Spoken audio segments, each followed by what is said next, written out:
आप सभी लोगों का स्वागत है टीचिंग परीक्षा के आज के इस वीडियो में, जिसके अंदर में फ्रेंड्स हम लोग सीटेट जुलाई 2025 के लिए हमारी एसएसटी की एनसीईआरटी बेस्ड जो एक सीरीज चल रही है उसको और जो है आगे बढ़ाएंगे। मैं आपको बता दूं फ्रेंड्स कि इस सेशन के अंदर में बहुत सारे इंपॉर्टेंट क्वेश्चंस को हम लोग डिस्कस करने वाले हैं, तो पूरा सेशन आप लोग आखिरी तक जरूर देखिए। तो चलिए जल्दी से, ठीक है, चलिए नाउ फ्रेंड्स देखिए, पहला क्वेश्चन आप लोगों के स्क्रीन के ऊपर में ये रहा। इस पर्टिकुलर क्वेश्चन के अंदर में बोला गया है कि टेंपल एंट्री मूवमेंट जो है किसने शुरू किया था। इस क्वेश्चन का आंसर कीजिए। इसके बाद में मैं आप लोगों को जो है इससे बड़ा वाला जो क्वेश्चन है जो पूछा गया था एग्जाम के अंदर में, उस क्वेश्चन से भी आपको अवगत कराऊंगा कि किस तरीके का क्वेश्चन पूछा गया था एग्जाम के अंदर में, और इससे बड़ा वाला डबल स्टेटमेंट वाला।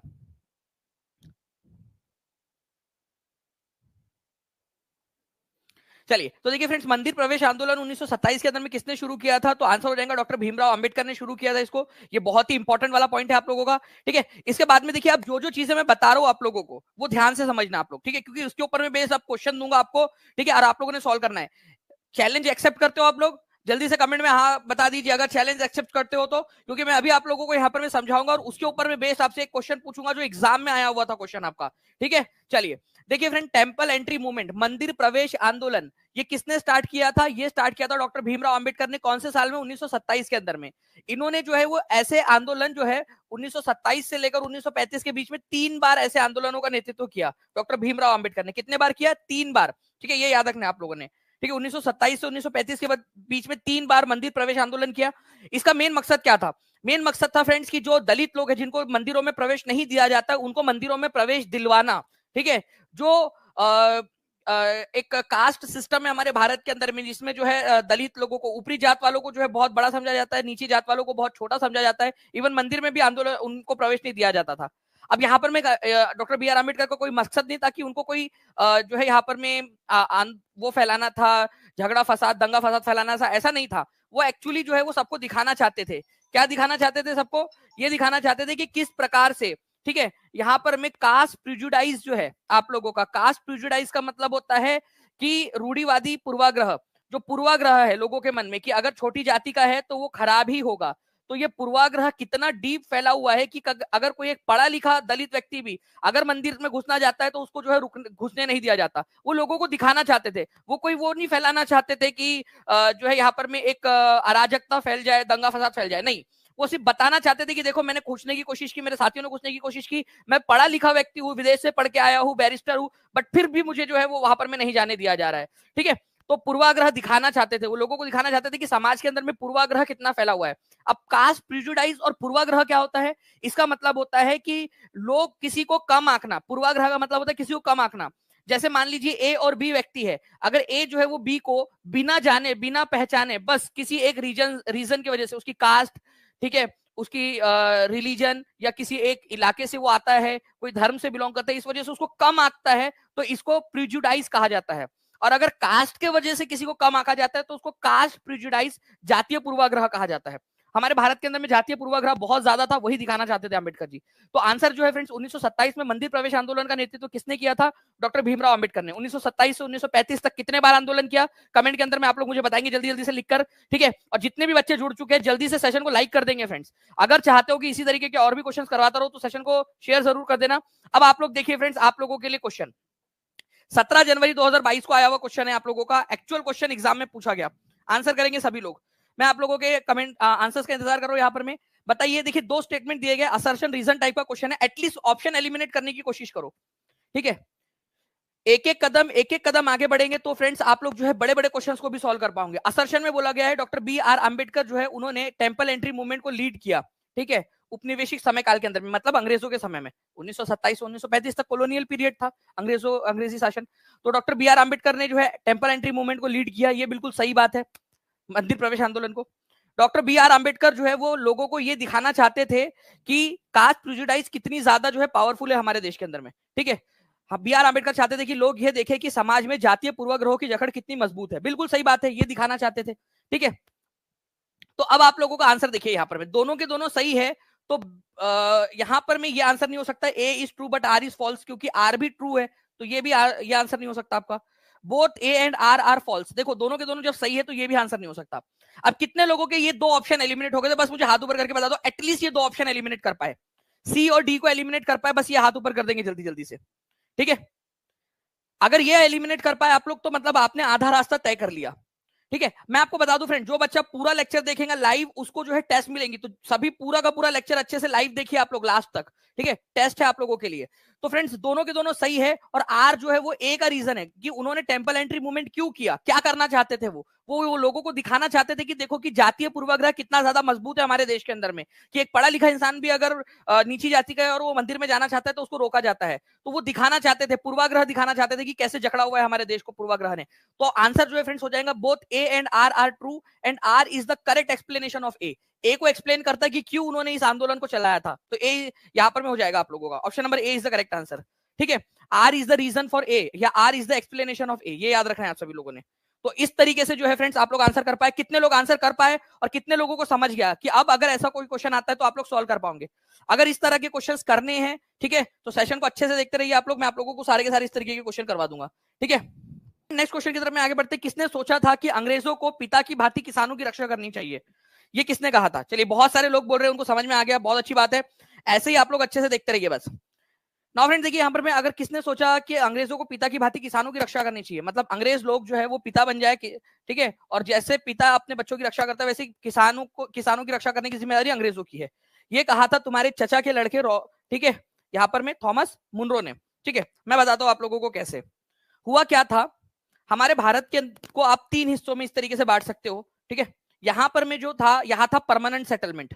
ठीक है, लॉर्ड कॉर्नवालिस ने चलाया था। यहाँ पर में जमींदार लोग जो थे, ठीक है, बड़े बड़े जो जमीनों के मालिक थे, उन लोगों को जो है फ्रेंड्स यहाँ पर में ये दिया गया था अधिकार। उसके बाद में जो है फ्रेंड्स यहाँ पर में जो है आप लोगों का, ठीक है, दूसरे नंबर पे यहाँ पर में जो है आपका ये नॉर्थ वेस्ट वाला इलाका था। नॉर्थ वेस्ट वाला जो इलाका था यहाँ पर में बेसिकली जो गांव के मुखिया होता था उसके साथ में एग्रीमेंट किया गया था। और दक्षिण भारत में जो है वो जमींदार नहीं हुआ करते थे, तो यहाँ नई प्रकार की व्यवस्था लाई गई थी जिसको रियोतवारी सेटलमेंट बोलते हैं। ठीक है, रियोतवारी सेटलमेंट। ओके, तो रियोतवारी सेटलमेंट जो है फ्रेंड्स वो अलेक्जेंडर रीड नाम के एक अधिकारी ने सबसे पहले ट्राई किया था इसको। ओके, सबसे पहले ट्राई किया था।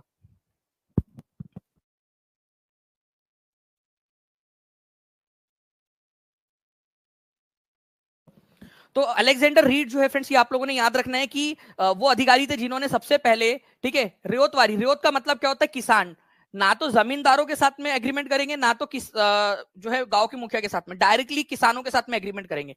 डायरेक्ट किसान जो है, किसानों से हम टैक्स वसूल करेंगे, कोई बिचौलिया नहीं होगा। तो रियोत, रियोत का मतलब भी होता है किसान, रियोतवारी सेटलमेंट दक्षिण भारत में स्टार्ट हुआ था ये। सबसे पहले इसको टीपू सुल्तान का जब इलाका जीता गया, वहां पर में किसने ट्राई किया था, सबसे पहले इसको किसने ट्राई किया था? ओके, सबसे पहले इसको किसने ट्राई किया था? अलेक्जेंडर रीड ने ट्राई किया था, ये याद रखना है आप सभी लोगों ने। ठीक है, ओके, अलेक्जेंडर रीड ने। बाद में जो है फ्रेंड थॉमस मुनरो ने इसको जो है वो क्या किया, थॉमस मुनरो ने इसको आगे बढ़ाया। थॉमस मुनरो ने पूरे के पूरे मद्रास में इसको ट्राई किया, पूरा लागू किया। इतने छोटे से इलाके पे अलेक्जेंडर रीड ने लगाया था, फिर बाद में पूरे इलाके पे थॉमस मुनरो ने लगा दिया। इसी वजह से इसको मुनरो सिस्टम भी बोलते हैं। क्यों चालू किया गया था? क्योंकि दक्षिण भारत में जो है कोई जमींदार वगैरह थे नहीं, तो डायरेक्ट किसानों के साथ एग्रीमेंट करना था। तो थॉमस मुनरो ने जब किसानों से टैक्स लेना स्टार्ट किया डायरेक्टली, तब उसने कहा था कि हमें, मतलब ब्रिटिशर्स को, ठीक है, पेरेंटल फिगर, एक जो है पेरेंटल फादर फिगर, एक पिता की भांति जो है किसानों की रक्षा करनी चाहिए अंडर द चार्ज, मतलब उनसे पैसे लेकर। अब पता नहीं कौन सा पिता अपने बच्चों से पैसे लेकर जो उनकी रक्षा करता है, बट ये ऐसे पिता बनना चाहते थे जो किसानों से टैक्स लेंगे और फिर उनके पिता की तरह रक्षा करेंगे। ठीक है, तो ये कहा था थॉमस मुनरो ने। ठीक है, थॉमस मुनरो। ओके, चलिए, तो ये पूरा का पूरा है आप लोगों का पॉइंट। नेक्स्ट क्वेश्चन की तरफ में आगे बढ़ते हैं फ्रेंड। देखिए यहाँ पर में एक क्वेश्चन ये भी है आप लोगों का, ध्यान से पढ़िए इस क्वेश्चन को, 2 स्टेटमेंट है और एग्जाम में आया हुआ क्वेश्चन है।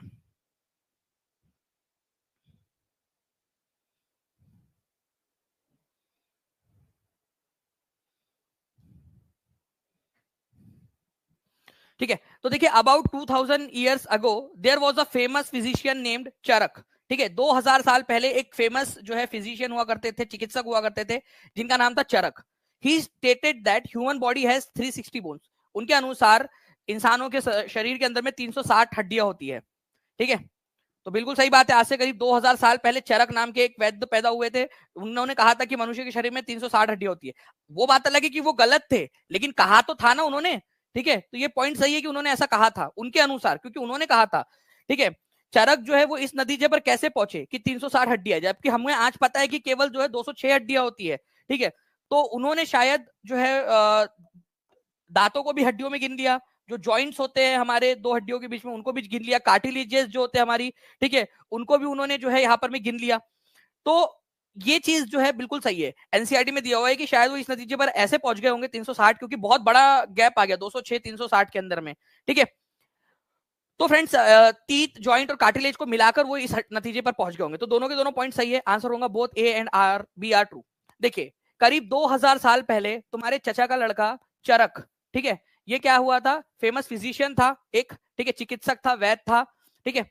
उसने अपनी एक पुस्तक लिखी थी चरक संहिता, ठीक है, चरक संहिता। उसमें उन्होंने बताया है कि 360 हड्डियां होती है, जबकि आज हमें पता है, ठीक है, वो श्री श्री जो है मुन्ना भाई और श्री श्री जो है सर्किट महाराज, पता है ना आपको, मुन्ना भाई मूवी के अंदर में उन्होंने बताया था कि भाई शरीर में तो 206 प्रकार की हड्डियां ही होती है, कभी तोड़ते समय उन लोगों ने गिना नहीं था, ठीक है। उसके वजह से कई सारे लोगों को याद हो गया कि शरीर के अंदर में 206 हड्डियां होती है। कितने लोगों को याद आया वो सीन? तो 206 हड्डियां होती है, अब हमको पता है। तो ये डिस्क्रिपेंसी कैसे आई? शायद उन्होंने दांत, जॉइंट्स और जो कार्टिलेज होते हैं उसको भी गिन लिया होगा चरक भाई साहब ने, ठीक है। चलिए,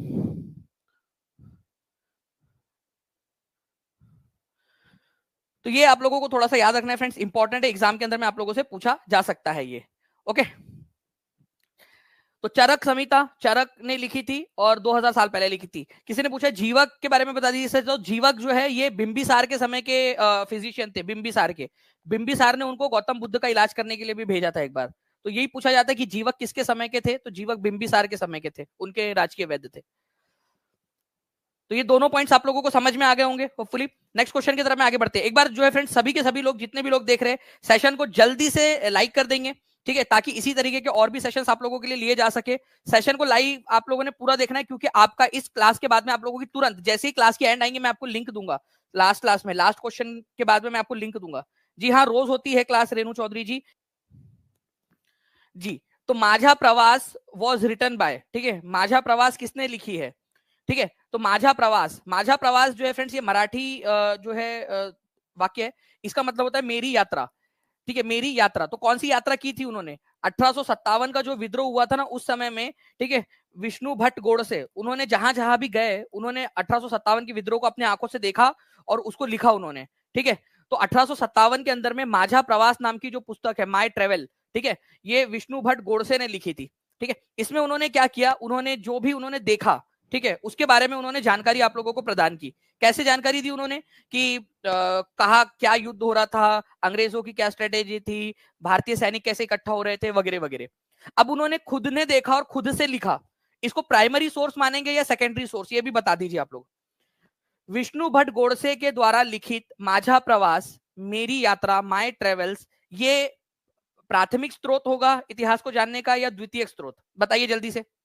देखो उन्होंने खुद ने लिखा ना, देखकर, खुद ने देखा और लिखा। अब हम पढ़ रहे तो हमें प्राइमरी ही एक नजरिया मिल रहा है, तो ये प्राइमरी सोर्स है, ठीक है, ये याद रखना है आप लोगों ने। प्राइमरी सोर्स माना जाएगा इसको, प्राथमिक सोर्स माना जाएगा इसको, ये याद रखेंगे आप सभी लोग, ओके।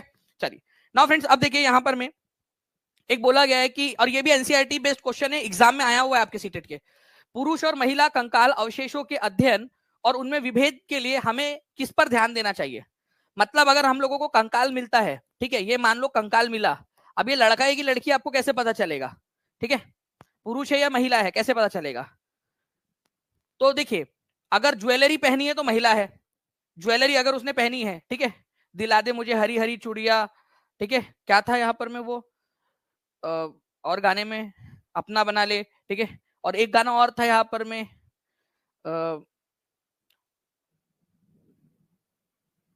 मुंदरी ला दे, 2 तोले का कंगना, ठीक है, मुंह दिखाई दे दे फिर ले जा अपने अंगना।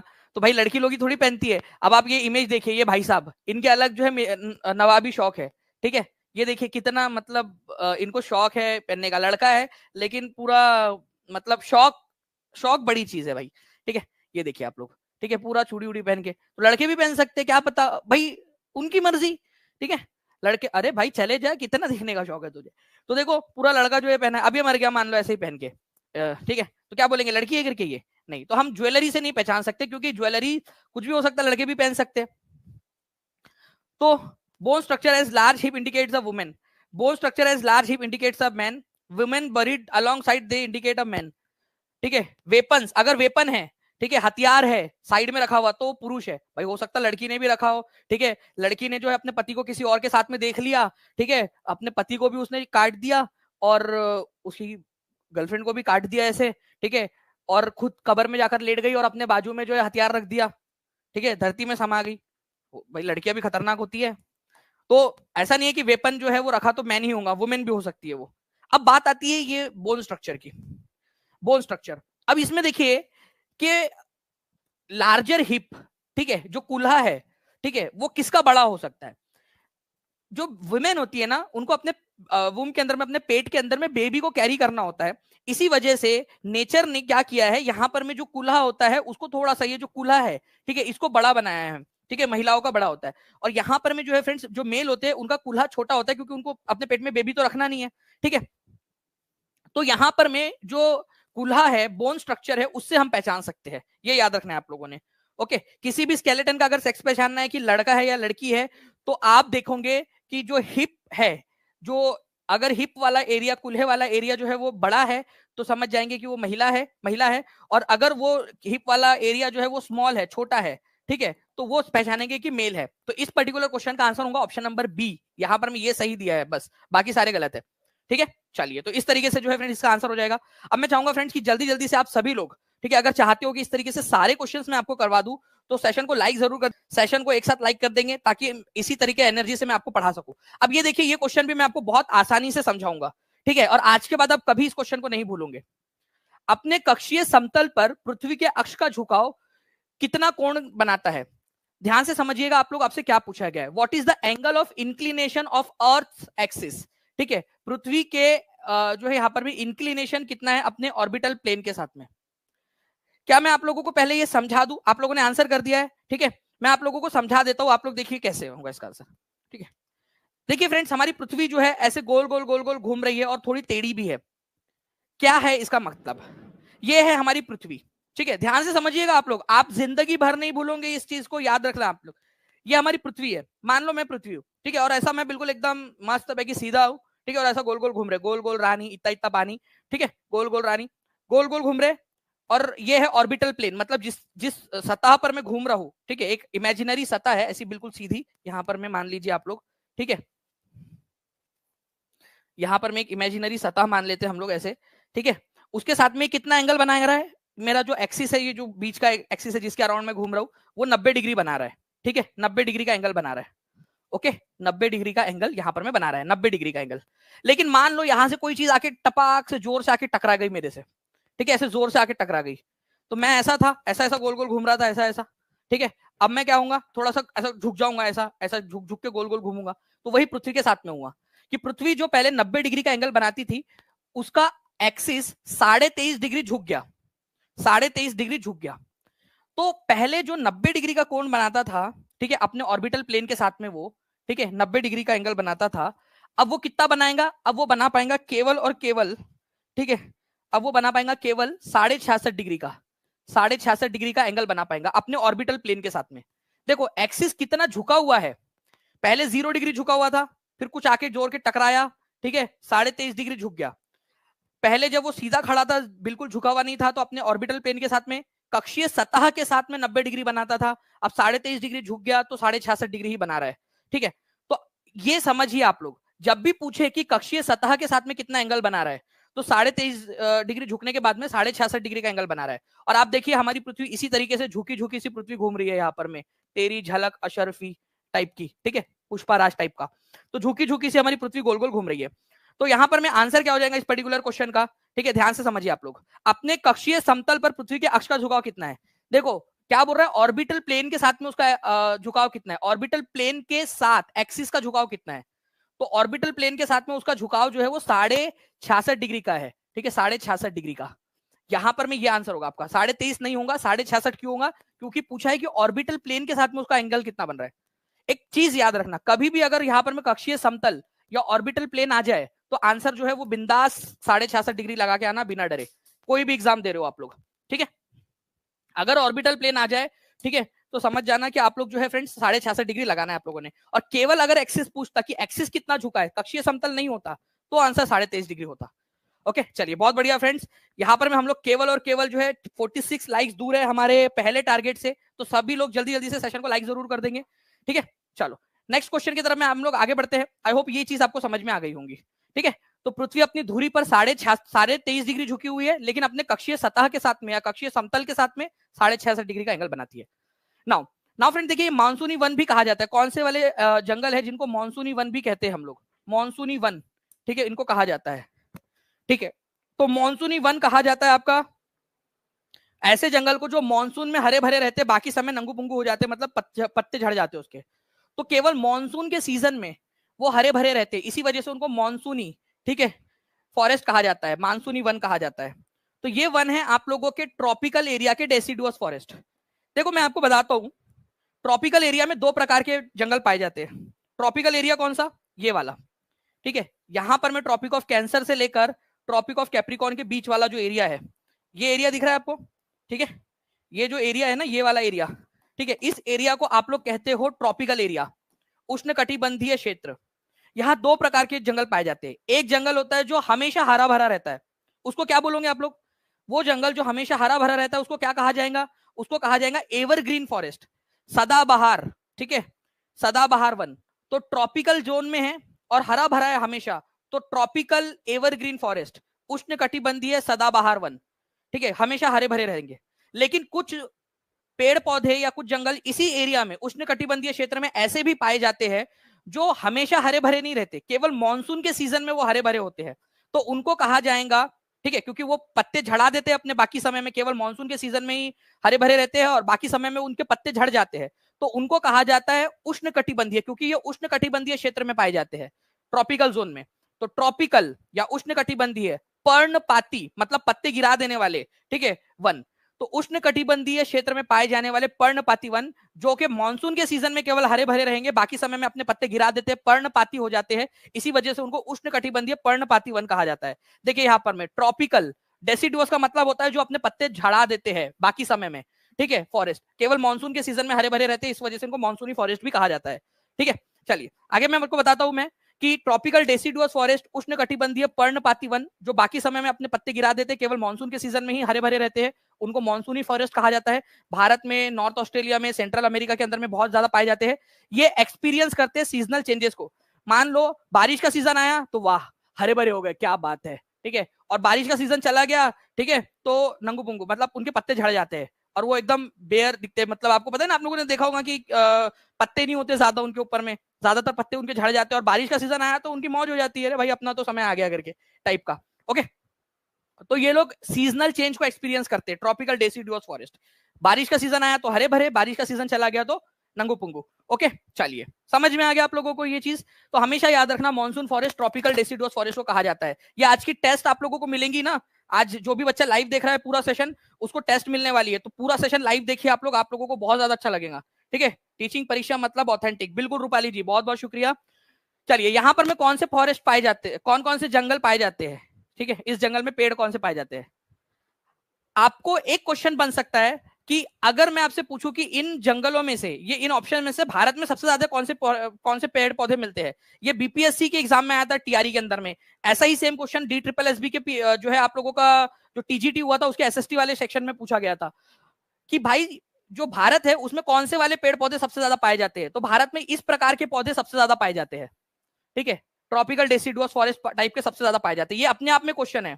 ठीक है तो भारत में सबसे ज्यादा उष्णकटिबंधीय पर्णपाती प्रकार के वन सबसे ज्यादा पाए जाते हैं भारत के अंदर में, tropical deciduous forest.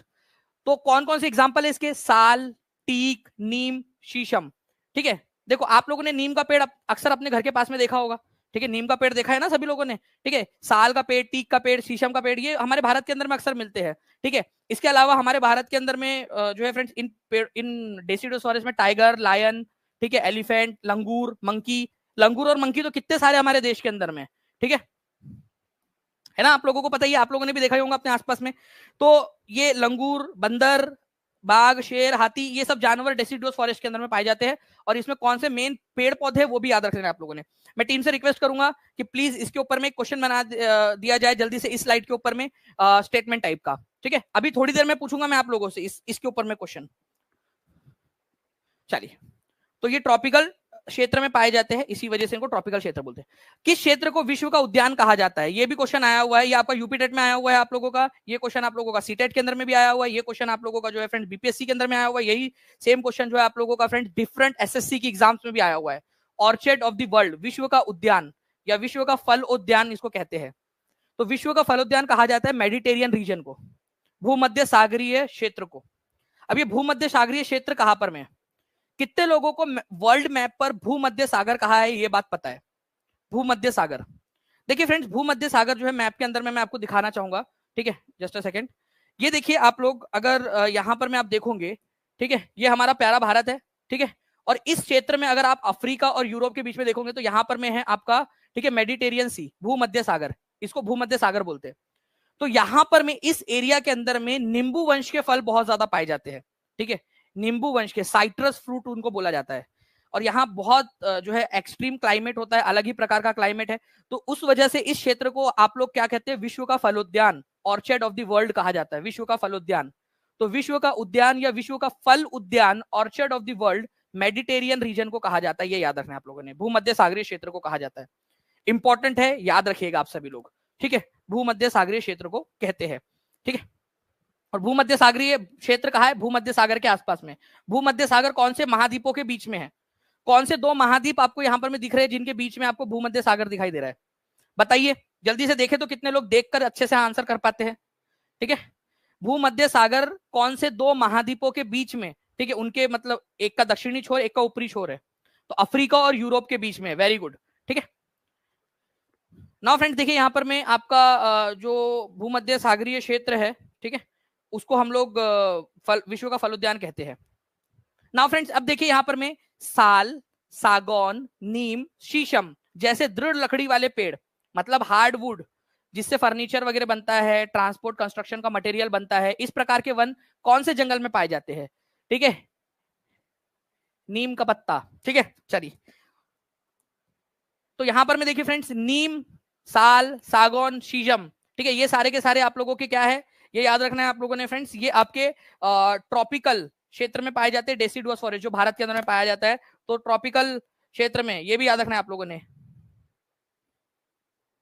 Okay. Important point है, एग्जाम के अंदर में पूछा जा सकता है कि एक कदम ही सही, एक एक पग ही सही, हम लोग जो है आगे बढ़ते जा रहे हैं और यही चीज है आप लोगों ने अपने जीवन में उतारनी है, ठीक है। तो जल्दी से सेशन को जहां भी शेयर कर सकते हो शेयर कर दीजिए, सेशन को लाइक कर दीजिए, जिन्होंने चैनल को सब्सक्राइब नहीं किया है, टीचिंग परीक्षा चैनल को सब्सक्राइब भी जरूर कर लीजिए, ठीक है। चलिए, तो यहाँ पर में ट्रॉपिकल डेसिडुअस फॉरेस्ट हो गया आपका। अभी आपको बताया था मैंने यहाँ पर में साल, टीक, नीम, शीशम। अच्छा, कौन कौन से जानवर यहाँ पाए जाते हैं? बंदर और लंगूर तो आपको याद हो गया होगा भाई, ट्रॉपिकल डेसिडुअस फॉरेस्ट भारत में सबसे ज्यादा पाए जाते हैं और लंगूर और बंदर पाए जाते हैं। अब आप लोग जो है लड़कियों, देखो कोई भी लड़का तुमको छेड़ते हुए दिखे तो बोल देना, सही बात है, हमारे भारत में बहुत ज्यादा ट्रॉपिकल डेसिडुअस फॉरेस्ट पाए जाते हैं ना, ठीक है, और वहां बहुत सारे जानवर भी पाए जाते हैं, ठीक है। तो उन दो जानवरों में से हो तुम। वो लड़का सोचता रह जाएगा अगर वो दानी सर की क्लास देख पाऊंगा, यार मुझे लंगूर बोल के गई या फिर मेरे को शेर बोल के गई, ठीक है। अब वो बेचारा कंफ्यूज, ठीक है। आप जो है यहाँ पर में एकदम अल्ट्रा लेवल के बन गए, क्योंकि वो कंफ्यूज रहेगा जिंदगी, लंगूर बोली या टाइगर बोली करके, ठीक है, बंदर बोली या लायन बोली, क्योंकि ये दोनों ही पाए जाते हैं यहाँ पर में, है ना।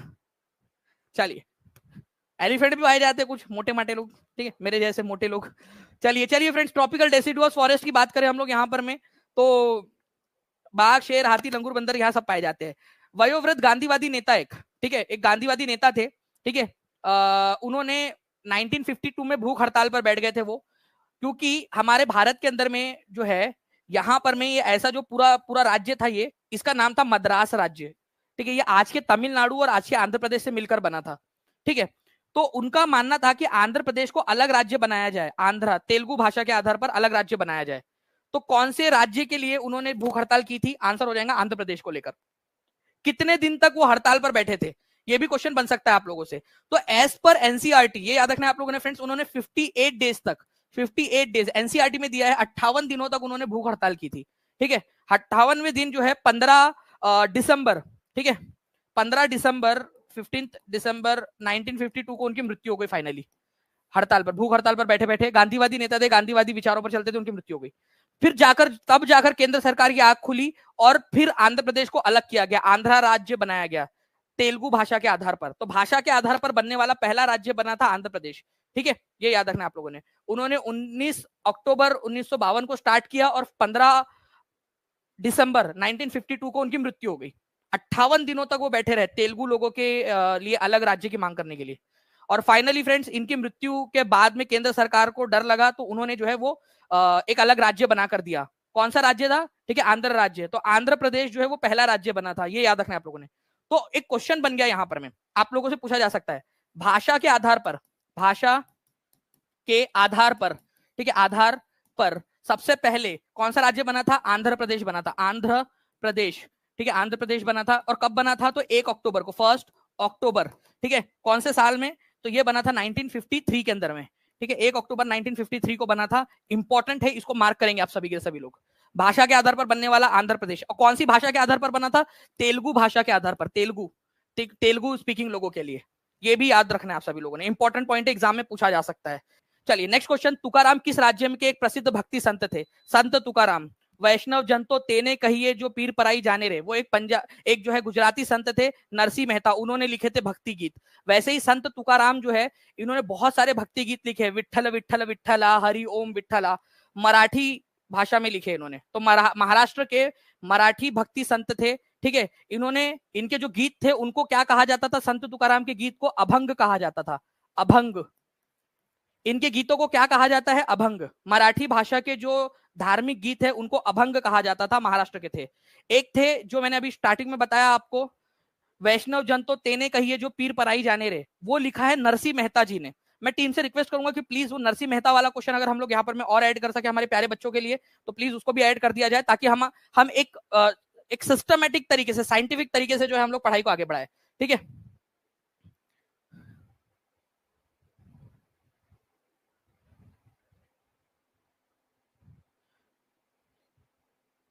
Thank you very much cute puppy blog ji, बहुत बहुत शुक्रिया आपके इतने प्यारे से कमेंट के लिए। चलिए now friends, C is the correct answer. तो भक्त जो है संत तुकाराम महाराष्ट्र के भक्ति आंदोलन के कवि थे, विष्णु भक्त थे, वैष्णव परंपरा के लिए मानते थे। इनके गीतों को अभंग कहा जाता था, मराठी भाषा के गीत, अभंग, ठीक है। नाउ फ्रेंड्स देखिए, हनफी और शाफी क्या है, ठीक है। हनफी और शाफी, ये एनसीईआरटी में दिया हुआ है। हनफी और शाफी ये बेसिकली जो इस्लाम धर्म है ना, उसके अंदर में अलग अलग जो सुन्नी, अलग सुन्नी, शिया, वहाबी, अलग अलग सेक्ट बने हुए हैं, अलग अलग जो है पंथ बने हुए हैं। उनमें जो सुन्नी सेक्ट है उसमें भी और सब क्लासिफिकेशन हुआ है, ठीक है, उसमें और सब क्लासिफिकेशन हुआ है। तो इस्लाम के जो अलग अलग बेसिकली आप लोग बोल सकते हो कि ये किस्म है, ठीक है, अलग अलग पंथ है, ये आप लोगों के इस्लाम के पंथ है, अलग अलग पंथ है। तो आंसर जो है फ्रेंड्स आप लोगों को ऑप्शन नंबर ए हो जाएगा कि इस्लामिक विद्यालय, अलग अलग इस्लामिक लॉ है ये। जो हनफी, ठीक है, जो इमाम हनफी को मानते थे, उनके मानने वालों ने हनफी सेक्ट आगे चलाया। जो इमाम शाफी को मानते थे उन्होंने शाफी चलाया। जो इमाम हनबली को मानते थे उन्होंने किया। इमाम मालिकी को जो मानते थे उन्होंने मालिकी सेक्ट चलाया। तो ये इस्लाम के जो है स्कूल ऑफ लॉज, या अलग अलग जो है आप लोग बोल सकते हो सेक्ट है, जिनको स्कूल ऑफ लॉज भी बोला जाता है, ठीक है। तो इस्लाम की ही शाखाएं है, ऐसा आप लोग बोल सकते हो। इसको जो है स्कूल ऑफ लॉज बोल दिया जाता है, एक कहने का तरीका है। स्कूल ऑफ लॉ मतलब कोई स्कूल ऑफ लॉ का मतलब ये नहीं है कि कोई कानून की जो है वो विद्यालय जहां पर हम जाकर पढ़ते हैं, ये बोलने का एक तरीका है कि उसकी शाखा है। तो हम उनको जो है इस कानून के इस्लामिक विद्यालय या इस्लामिक स्कूल ऑफ लॉ मतलब उनकी शाखा, इस्लाम की शाखाएं है ये, हनफी, शाफी, मालिकी, हनबली, ठीक है, ये सारी की सारी, ठीक है। तो हनफी, मालिकी, शाफी, हनबली, ये सब क्या है आपको याद रखना है फ्रेंड्स, कि इस्लाम के अलग अलग जो पंथ है उन्हीं के नाम है ये, बस इतना समझ लीजिए आप लोग, ओके। इस्लामिक जो है वो है ये। इसके अलावा जो है फ्रेंड्स, निम्नलिखित में से किस भू आकृति में मशरूम चट्टाने पाई जाती है? बहुत ही फेमस क्वेश्चन है। मशरूम चट्टाने मतलब ऐसी चट्टाने जो मशरूम के आकार की दिखाई देती है, मशरूम रॉक उनको कहा जाता है। पूरा सेशन लाइव देखेगा उसको टेस्ट मिलेंगी, ठीक है, टेस्ट की लिंक आपको मिलेंगी, और उस लिंक पर क्लिक करके आप लोग टेस्ट दे सकते हो, आज अपने आप को जांच सकते हो आप लोग। ओके, तो अगर मैं बात करूं फ्रेंड्स की भू आकृति मशरूम चट्टानों की जैसे जो दिखती है वो डेजर्ट में पाई जाती है, रेगिस्तान के अंदर में। आपको दिखाता हूं मैं, देखिए ये इस तरीके से, ठीक है।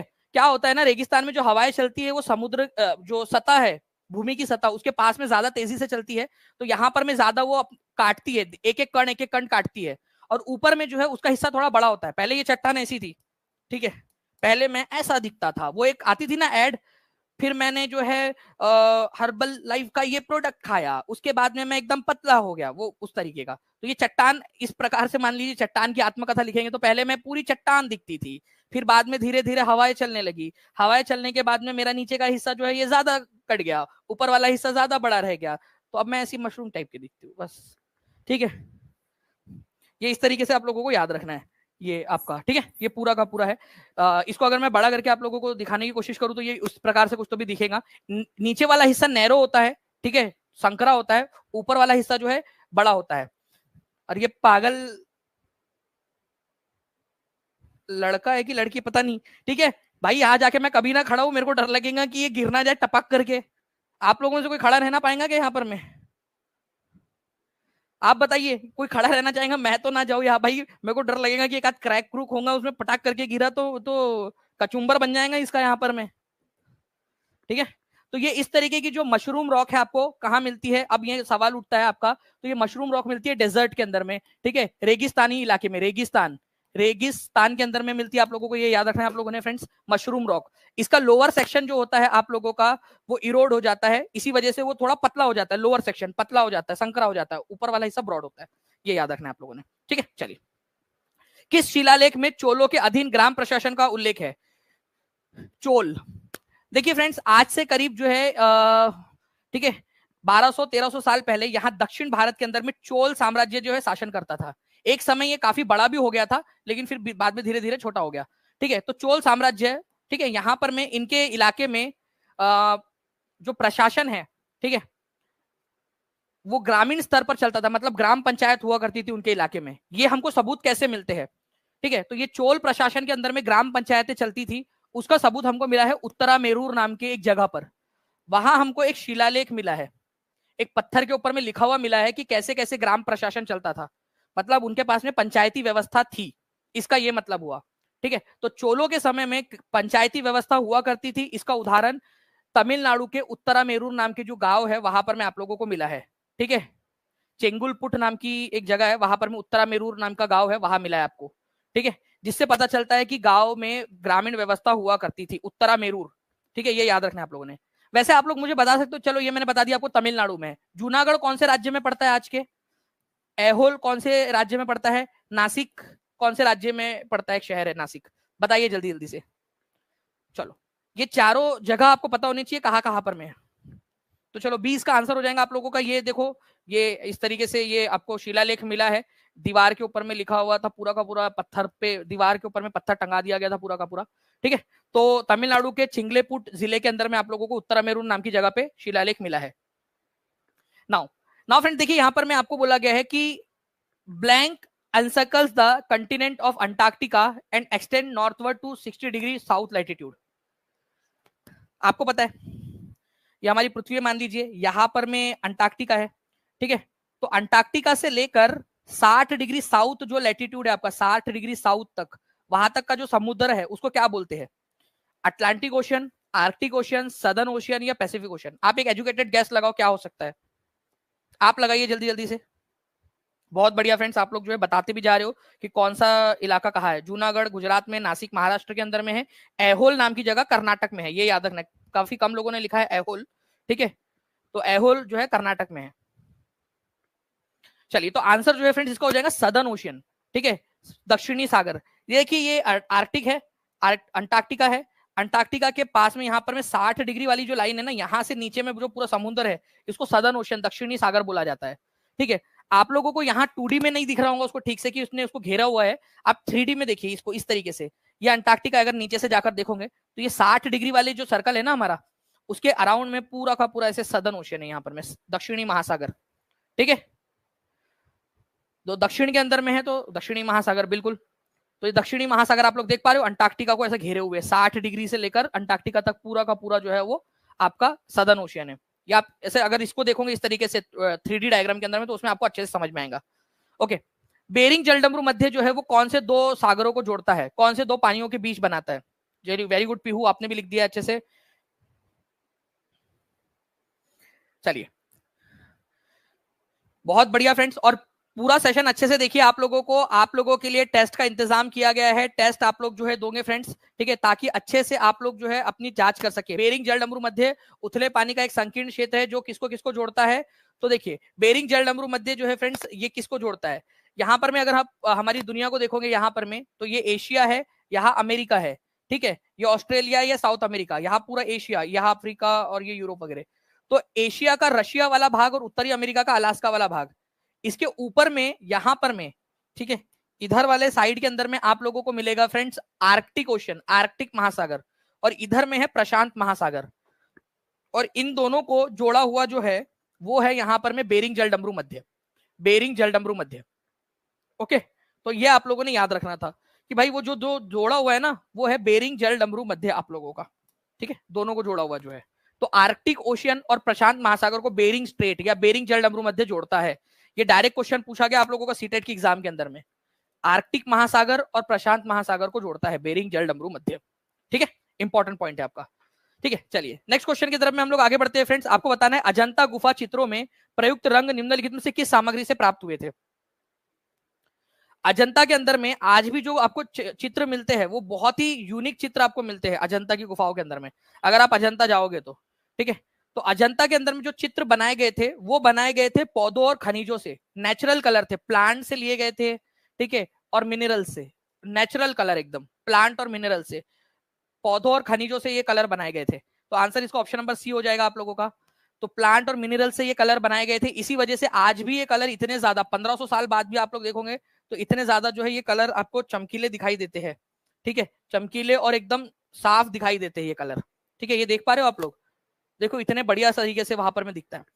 तो ये आप लोगों ने याद रखना है फ्रेंड्स कि प्लांट और मिनरल से बने थे, इसी वजह से 1500 साल बाद भी ये कलर एकदम अच्छे है। अब उस समय में गुफाओं के अंदर में जाकर कैसे बनाएंगे, अंदर में जाकर कैसे बनाएंगे पेंटिंग, लाइट वगैरह तो थी नहीं, तो वो लाइट ऑफ टॉर्च, मतलब कि वो मशाल लेकर जाते थे और मशालों की रोशनी में वो लोग जो है वो बनाते थे पेंटिंग्स। कितना कठिन काम होगा आप लोग सोचिए। अच्छा, किसने बनाया ये? अब क्या ये पेंटिंग जिसने भी बनाया उसके नीचे में उसने नाम लिखा है कि अपना पप्पू पेंटर, पप्पू पेंटर ऐसा नाम उन्होंने लिखा है कि अपना किसी ने? नहीं। तो ये याद रखना है फ्रेंड्स आप लोगों ने यहाँ पर में कि ये जो महान कृतियों को बनाने वाले जो कलाकार थे वो अज्ञात है, ठीक है, उन्होंने अपना नाम नहीं लिखा, उनकी अज्ञात है वो नाम, मतलब इतना बढ़िया काम किया लेकिन उन्होंने कहीं नाम ही नहीं लिखा अपना, तो अननोन है ये लोग, ये भी याद रखना है। आप लोगों से बोला जा सकता है कि देखो स्टेटमेंट वाला क्वेश्चन कैसे बनेगा इसके अंदर में, मैं बताता हूं आपको। अजंता की गुफाओं में 1500 साल पहले जो पेंटिंग्स बनाई गई थी उनमें प्लांट और मिनरल बेस्ड कलर्स का इस्तेमाल किया गया था, स्टेटमेंट नंबर 1, ठीक है। इतनी महान कृतियों को बनाने वाले कलाकारों ने उन पेंटिंग के नीचे अपने नाम लिखे हैं, तो क्या होगा आंसर? पहला वाला सही, दूसरा वाला भी सही, पहला वाला गलत, दूसरा वाला सही, या दोनों गलत, ठीक है, या पहला सही दूसरा गलत? आंसर क्या होगा आपका? दूसरा वाला गलत हो जाएगा, क्योंकि उन महान कलाकृतियों को बनाने वाले लोगों ने अपना नाम नीचे में नहीं लिखा है, ठीक है, ये याद रखना था आप लोगों ने।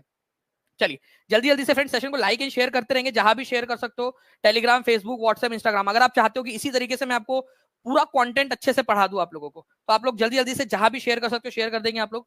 प्राचीन शैल चित्र कहाँ पाए गए हैं? ये एनसीईआरटी की 6वीं कक्षा की पुस्तक का क्वेश्चन है और इंपॉर्टेंट है। हमारे भारत के अंदर में प्राचीन काल में शैल, शैल का मतलब होता है चट्टान, ठीक है, चट्टानों पर जो चित्र बनाए जाते थे, दीवारों पर, चट्टानों पर जो चित्र बनाए जाते थे वो कहाँ पाए गए हैं? तो आपको एक तो मिला है मध्य प्रदेश के अंदर में, भीमबेटका नाम की जगह है, ठीक है, भीमबेटका, भीमबेटका, ठीक है, भीमबेटका मध्य प्रदेश के अंदर में, वहां पर में शैल चित्र मिले, गुफाओं के अंदर में चित्र बनाए गए थे। और एक तो मिला है उत्तर प्रदेश के दक्षिणी भाग में, सदर्न भाग में, सदर्न पार्ट ऑफ यूपी, ठीक है, southern part of UP, Uttar Pradesh के दक्षिणी भाग के अंदर में। तो ये ऐसे इलाके जहां पर में आप लोगों को शैल चित्र बहुत आय मात्रा में मिलते हैं। ये एनसीईआरटी पॉइंट है, एनसीईआरटी में दिया हुआ है, एग्जाम में आ भी चुका है ये, ठीक है। तो प्राचीन शैल चित्र आप लोगों को मध्य प्रदेश और उत्तर प्रदेश के दक्षिणी भाग में मिले हैं, ठीक है, ये याद रखना है। भीमबेटका और दक्षिणी उत्तर प्रदेश के अंदर में इस तरीके से चित्र बनाते थे वो लोग, ठीक है। भीमबेटका में तो 500 से भी ज्यादा गुफाएं आपको मिली है। नाउ फ्रेंड देखिए, ये एक बहुत ही इंपॉर्टेंट वाला क्वेश्चन, बार बार आता है ये क्वेश्चन। निम्नलिखित में से किस व्यक्ति के पद और विचार, मतलब उनकी पोयम और उनकी जो जो उनकी बातें थी उनको पंचवाणी में, बीजक में संरक्षित किया गया। पंचवाणी में और बीजक में संत रविदास जी की बातें, उनके पद, मीराबाई, कबीर, गुरु नानक देव जी। ठीक है, बताइए। तो जाति ना पूछो साधु की, पूछ लीजिए ज्ञान, मोल करो तलवार का, पड़ी रहन दो म्यान। ठीक है, संत कबीर जी, ठीक है, इनके जो विचार है वो पंचवाणी, बीजक, और इवन जो है फ्रेंड बाद में जो है आप लोगों का गुरु ग्रंथ साहिब के अंदर में भी उसको, उनके कुछ विचारों को लिया गया है। तो आप लोग देखिए 15वीं और 16वीं शताब्दी में संत कबीर जो है उनका जन्म एक मुस्लिम जुलाहा परिवार में हुआ था, लेकिन वो अपने आप को ना तो मुस्लिम मानते थे ना तो हिंदू मानते थे, क्योंकि उनके जो फॉलोवर थे वो हिंदू, मुस्लिम, सिख, ईसाई सारे ही धर्मों के उनके फॉलोवर थे। उन्होंने बात कही, अपने विचार रखे। ठीक है, उनके जो वर्सेस है, उनकी जो कविता है, उनको सखी और पद कहा जाता है। सखी और पद कहा जाता है उनकी कविताओं को, उनके दोहों को। उनके दोहे आपको पंचवाणी में, बीजक में, और कुछ उनके ग्रंथ जो, उनके जो विचार थे उनको गुरु ग्रंथ साहिब में भी शामिल किया गया। आप सोचिए कि संत कबीर के कुछ दोहों को गुरु ग्रंथ साहिब के अंदर में भी शामिल किया गया, कितनी बड़ी बात है ये। ठीक है, चलिए, तो ये याद रखना आप लोगों ने। इन्होंने हमेशा फॉर्मलेस सुप्रीम कोर्ट, मतलब एक निराकार भगवान के अंदर में उन्होंने आस्था रखी। तो संत कबीर का मानना था कि जो भगवान है वो निराकार है, और उनकी भक्ति करके, मतलब उनके ध्यान में मग्न होकर उनसे प्यार करके आप जो है उनको पा सकते हो। कोई कर्म कांड, हवन कुंड वगैरह करने की जरूरत नहीं है। देखिए मंडप क्या था, 4 जनवरी 2022 के अंदर में पूछा गया। ठीक है, अगर मैं बात करूं मंडप क्या था, तो मंडप एक सेक्रेट प्लेस था। ठीक है, टेम्पल के अंदर में एक हॉल था जहां लोग असेंबल हो सकते थे। ठीक है, स्तूपा के अराउंड का पाथ, जहां पर में, या फिर ऐसी जगह जहां पर में भगवान की देवी देवताओं की मूर्ति रखी जाती थी। तो मंडप, प्राचीन मंदिरों के अंदर में मंडप एक ऐसी जगह होती थी जहां एक हॉल है और लोग वहां जाके इकट्ठा हो सकते हैं। जहां पर में भगवान की मूर्ति रखी जाती थी उसको गर्भगृह कहा जाता है। गर्भ, ठीक है, गर्भगृह, गर्भगृह उसको कहा जाता था, गर्भगृह। ठीक है, तो गर्भगृह वो जगह जहां पर में भगवान की मूर्तियां रखी जा रही है और जहां पर में लोग इकट्ठा हो सकते हैं। गर्भगृह के जस्ट सामने वाला एरिया जहां पर में लोग जाके बैठते हैं और भगवान की याद में डूबे रहते हैं। ठीक है, उसको कहा जाता है आप लोगों का, ठीक है, मंडप। एक ऐसा हॉल जहां पर में लोग इकट्ठा हो सकते थे और जहां भगवान की मूर्ति या इमेज रखी जाती थी उसको कहा जाता था, ठीक है, आप लोगों का गर्भगृह। देखिए friends, among the varnas who could perform the sacrifice, वेदों के अनुसार 4 वर्ण है, ब्राह्मण, क्षत्रिय, वैश्य और शूद्र। ठीक है, ये 4 वर्णों में लोगों को डिवाइड किया गया है। ठीक है, उनमें सबसे बड़े ब्राह्मण है, फिर क्षत्रिय, फिर वैश्य और सबसे नीचे में शूद्र है। तो इनमें से कौन से लोग थे जिनको यज्ञ, हवन यज्ञ वगैरह करने की अनुमति थी? बताइए जल्दी जल्दी से। तो हवन कुंड, यज्ञ वगैरह करने की अनुमति थी तो ब्राह्मणों को थी। ठीक है, क्षत्रिय लोगों को थी, वैश्य लोगों को थी। ठीक है, शूद्रों को अनुमति नहीं थी, शूद्रों को अनुमति नहीं थी। तो किसको अनुमति थी ये बोला है ना, तो 1, 2 एंड 3, मतलब आंसर आपका ऑप्शन नंबर बी हो जाएगा। B is the correct answer. Okay, option number B, 1, 2 and 3 is the correct answer. ये याद रखिएगा आप लोग फ्रेंड्स। ठीक है, इन लोगों को यज्ञ करने की अनुमति थी, बाकी लोगों को यज्ञ, हवन कुंड वगैरह करने की अनुमति नहीं थी। ठीक है, तो B is the correct answer. तो 4 वर्ण थे। ठीक है, तो 4 वर्ण कौन कौन से थे ये पूछा जा सकता है आप लोगों से। अच्छा, एक और चीज है आप लोगों से पूछूं मैं कि इनमें से कौन सा वर्ण था जिनको वेद पढ़ने की अनुमति नहीं थी? वेद पढ़ने की, यज्ञ तो नहीं कर सकते थे, वेद भी नहीं पढ़ सकते थे वो। ठीक है, तो वेद जो है, शूद्र लोग वेद नहीं पढ़ सकते थे ना सुन सकते थे। महिलाओं को कौन सी कैटेगरी में रखा गया था? चाहे कोई भी महिला हो, ब्राह्मण हो, क्षत्रिय हो, वैश्य हो या शूद्र हो, तो जो महिलाएं हैं, ठीक है, उनको हमेशा जो है फ्रेंड्स शूद्रों की कैटेगरी में रखा गया था। और महिलाएं और शूद्र वेद नहीं पढ़ सकते थे ना सुन सकते थे। ठीक है, तो वुमेन जो है फ्रेंड्स उनको भी शूद्रों की कैटेगरी में रखा गया था। ये क्वेश्चन आया था एग्जाम के अंदर में कि महिलाओं को कौन सी कैटेगरी में रखा गया था, तो महिलाओं को रखा गया था शूद्रों की कैटेगरी के अंदर में। ठीक है, ये एक बहुत ही इंपॉर्टेंट पॉइंट है, एग्जाम के अंदर में आप लोगों से पूछा जाएगा, तो प्लीज इस पर्टिकुलर पॉइंट के लिए आप लोग तैयार रहिएगा। ठीक है, महिलाओं को शूद्र की कैटेगरी में। चलिए नेक्स्ट पॉइंट की तरफ में आगे बढ़ते हैं फ्रेंड्स हम लोग। हमारे नेक्स्ट क्वेश्चन है आप लोगों का यहाँ पर में, देखिए, वीर शैव आंदोलन किसने शुरू किया था? ये बहुत ही फेमस क्वेश्चन है। वीर शैव आंदोलन को शुरू करने वाले कौन थे?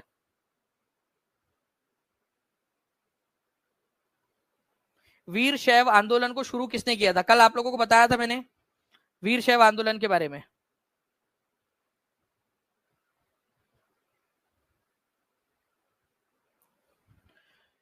शबनम मिश्रा जी, बहुत बहुत शुक्रिया आपका आपके प्यारे से कमेंट के लिए। चलिए, वीर शैव आंदोलन जो है फ्रेंड्स आप लोगों को बताना है कि कौन से वाले जो है कौन कौन से लोग थे। तो देखिए, बासवन्ना जो है इसके प्रमुख थे, जिन्होंने वीर शैव आंदोलन शुरू किया अपने साथी अल्लामा प्रभु और अक्क महादेवी के साथ में मिलकर। ठीक है, बासवन्ना, अल्लामा प्रभु और अक्क महादेवी। तो ए बी एन डी मतलब ऑप्शन नंबर 3 जो है इसका आंसर हो जाएगा। ये एग्जाम में आया हुआ क्वेश्चन है आप लोगों का। तो वीर शैव आंदोलन आप लोगों को पता होना चाहिए कि 12वीं शताब्दी के मध्य में कर्नाटक में शुरू हुआ था। बासवन्ना जो है इसके मुख्य संस्थापक थे। इन्होंने अपने साथी अल्लामा प्रभु और अक्का महादेवी की मदद ली। अच्छा, ये लोग इक्वेलिटी में मानते थे या इनइक्वेलिटी में? चलो एक बात बताओ, देखते कितने लोग आंसर कर पाते हैं। ये लोग समानता में मानते थे या असमानता में? आप लोग बताइए, देखे कितने लोग आंसर कर पाते हैं। वीर शैव आंदोलन वाले लोग किस चीज में मानते थे? ये लोग समानता में, इक्वलिटी में मानते थे। अच्छा मुझे बताओ, ये मूर्ति पूजा में मानते थे या नहीं मानते थे? मूर्ति पूजा के पक्ष में थे या विपक्ष में थे वीर शैव आंदोलन वाले लोग, जिनको लिंगायत समुदाय भी कहा जाता है आज कर्नाटक के अंदर में? तो वीर शैव आंदोलन वाले लोग जो है समानता में मानते थे और मूर्ति पूजा का इन्होंने विरोध किया। जितने भी हवन कुंड कर्म कांड होते हैं, ठीक है, यज्ञ वगैरह होते हैं, उनका भी इन्होंने विरोध किया। महिलाओं के साथ में जो अलग अलग चीजें होती है, महिलाओं को अलग तरीके से देखा जाता है, महिलाओं के साथ में दुर्व्यवहार होता है जो ब्राह्मणिकल विचारधारा के अनुसार, उसका भी इन्होंने विरोध किया था। ये याद रखना है आप लोगों ने। अब देखिए फ्रेंड, तुम्हारे चचा का लड़का है एक, ठीक है, हरिसेन। ये समुद्रगुप्त के दरबार में क्या क्या काम करता था? ठीक है, तो समुद्रगुप्त के दरबार में कौन कौन सी पोस्ट पर था हरिसेन? हरिसेन जो है फ्रेंड्स आप लोगों को याद रखना है, एक दरबारी कवि था, समुद्रगुप्त का दरबारी कवि था। ठीक है, हरिसेन। हरिसेन जो है संधि विग्रही का मतलब के वॉर और पीस वाला मंत्री, ठीक है, मतलब रक्षा मंत्री टाइप का, वो भी था।